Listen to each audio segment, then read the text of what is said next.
Okay. Hi, I'm James. I'm from Innovation Enterprise, and we're here with Ezra Nanes from AccuWeather. Hi, Ezra. Hello, hey James, hey everybody, how are you? Excellent. Yes, so you're talking at the Digital Strategy Innovation Summit in LA this September. So just thought Yes, we'd indeed. get a bit of a. So could you sort of tell us a bit about your role at AccuWeather? Absolutely. I joined AccuWeather 4 years ago as a product manager for mobile applications, and I had a lot of experience. When people ask me about my career, I often think of the Beatles song, "The Long and Winding Road." I've had some really great experiences. I went to UPenn, did art history. And I did what most people would do after getting a degree from a great university. I went and became a fashion model. Of course, no, not a traditional career choice, but I wanted to see the world and experience things. And it got me on stage, and actually had a thing, wanted to be famous, and kind of still working on that one. But seriously, I was on stage, I was on camera a lot.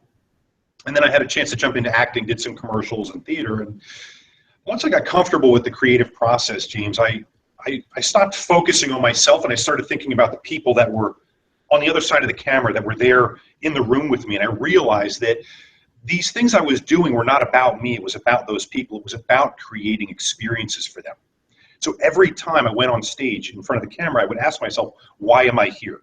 And from the acting, the modeling, I went to doing special events. I wanted to get into more of a, what you call it, kind of a businessy career, move from the creative arts into business. And I was selling, planning, and executing large scale special events in New York. We were doing, cultural institutions, Guggenheim Museum, Cooper Hewitt National Design Museum, but 600 people coming all at once into a room to have an experience. And it was fantastic. But it was mixing creating experiences with some of the business. And I love people. I've always connected with them, so I had a feel for how to do that. And then at some point, the landscape with technology and the internet started to shift, and I realized that I wanted to move from events into something bigger. So I went and got my MBA, learned about leadership, learned about working on teams, learned about how to deal with ambiguity, how to chart vision, and then that's when I went to AccuWeather after that. And so here we are creating experiences, and that's what I've always done. So I brought a broad range of experience in different ways to my job. And after a couple of years at AccuWeather as a product manager, the company asked me to lead our product management function for all of our digital products worldwide, and then asked me to lead our user experience function for all of our digital. So that's where we are today. I'm leading the creation of AccuWeather digital experiences for all of our products around the world. It's a thrilling job, and I really am very grateful to have the opportunity to do it. Awesome. So what kind of products are you making at the moment? Is anything? Yeah, so the core products for us are the mobile applications and the websites. And we have the #1 mobile weather website in the US and Europe. So we've got big digital and hundreds of millions of monthly active users globally. So those are what we call the core flagship products. But we also have wearables, Apple Watch, Android Wear. We're on Garmin's. We're in connected car. We work with Ford and other major automobile manufacturers. So we're very invested in emerging technologies and platforms. So we have the core products, and we're always putting out new feelers into social media, Facebook Live.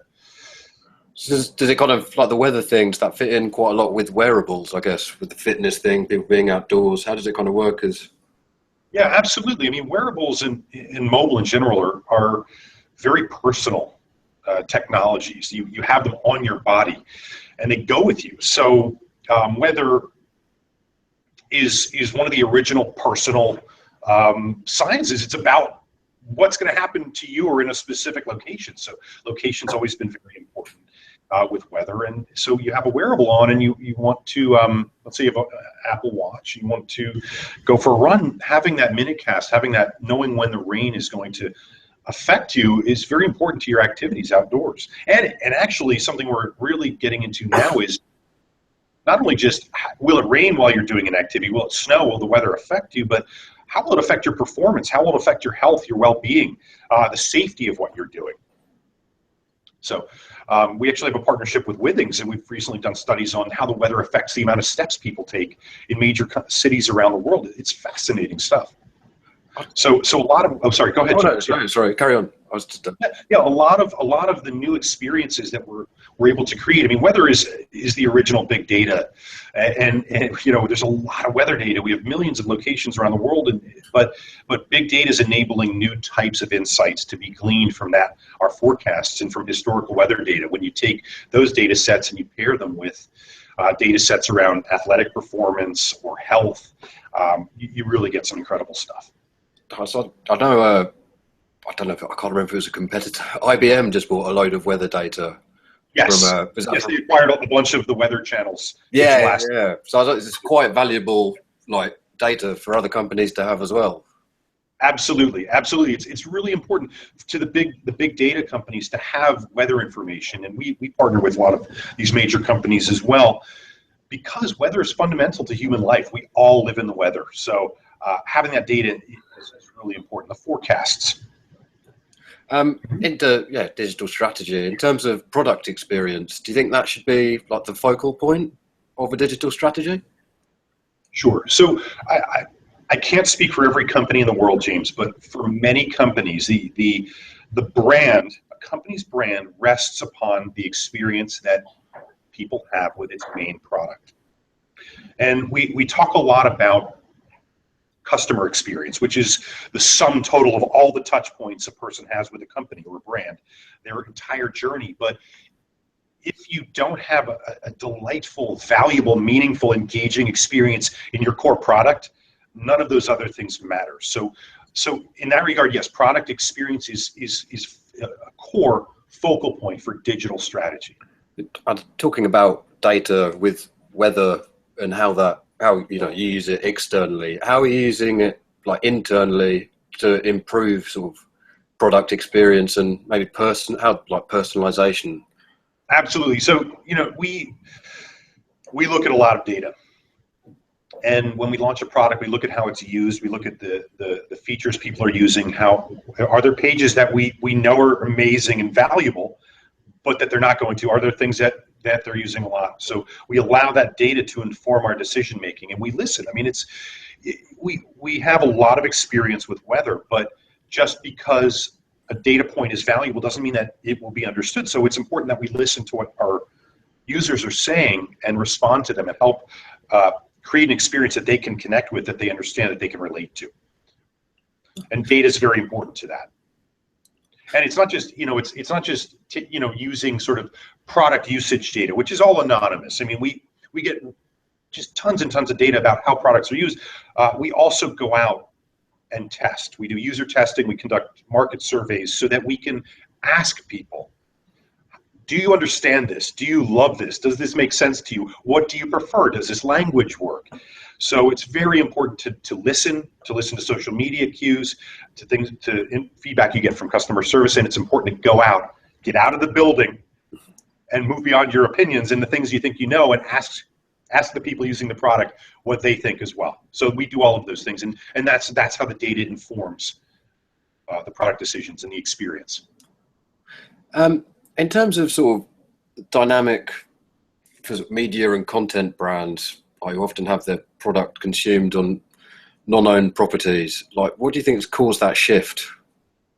Yeah, so it's a really big trend. It's enabled by technology with the rise of social media, increased processing speeds. We're able to consume more types of content in more ways, in more places, and it's a tremendous opportunity. I recently read a survey published by eMarketer, which asked internet users what they most expected from digital products over the next 3 years. The number one thing was more personalization.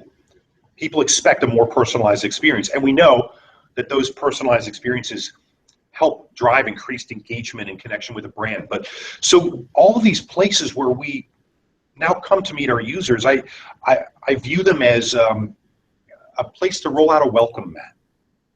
And so we don't own that platform, but it's a place where we can roll out a welcome mat and invite users to get to know us, and then help them see that there's an opportunity to come for the full AccuWeather experience on one of our what you call own properties, like an app or a website, where you can form a regular daily connection. So it's a great opportunity. Technology enables it, and it's important to meet people where they are on their terms and provide an experience that they can really relate to. So I think technology is a big driver of that. There's kind of there's like a bit of a trade-off as well, that people understand that they're getting personalization in return for, you know, giving you information about themselves, and they get things back.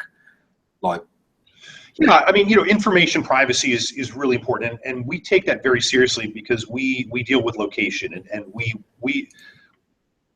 let me restart here. Trust is fundamental to the brand relationship that we have, and I believe personally, this is my personal belief, once you have trust, you can only lose it one time. So we work extremely hard to earn and keep the trust of our users. We respect their privacy. When we use data, we use it to learn about experiences so we can provide more value and meaning to people, but we're not looking to take advantage of them. That is the furthest thing from our minds. So we very much respect their data, and it's an opportunity to provide a more personal experience. So that's really where the opportunity is. I mean, just between you looking at your app, which is lovely, it's a lovely app, and the website, it's a lovely website. they're both very sort of different in the kind of appearance, I suppose. Well, they're both quite different in the way that you know, the appearance, the way you interact with them. What do you think the differences are between how people interact with apps and websites, and how does sort of that move towards mobile change your digital strategy? So you're saying the wired, so the desktop website's different than a mobile app? Is that? Yeah. You kind of look at the app; it's all a very different, you know, usability. Yeah. They're both So yeah, I mean, it comes back to I mentioned before, we have the top mobile weather website. Mobile is core to our business. So we appreciate the value of it, but as I said, it's personal. It's the technology you have with you, really, for many people, 24/7.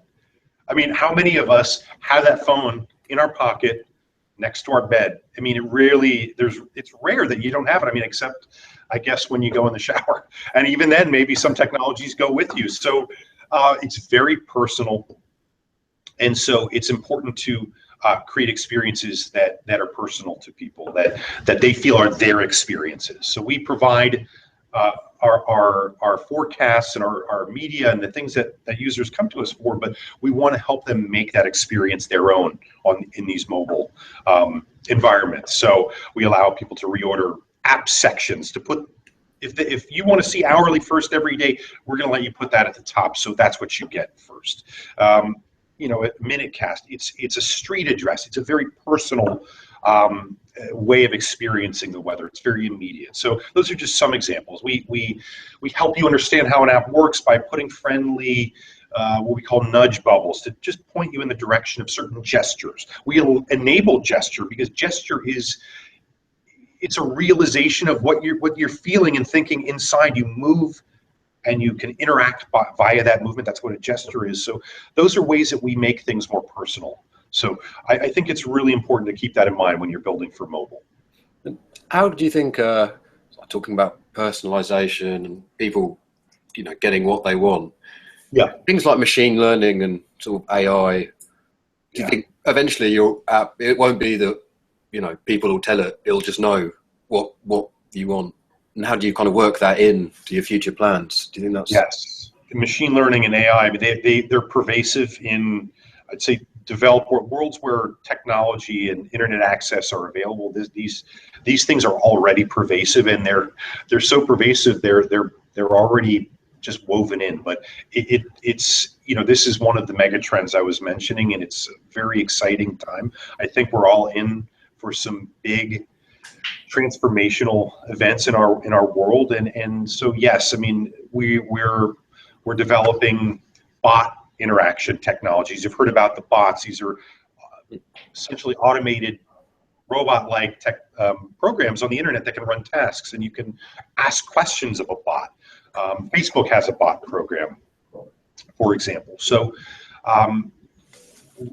they actually enable greater levels of personalization.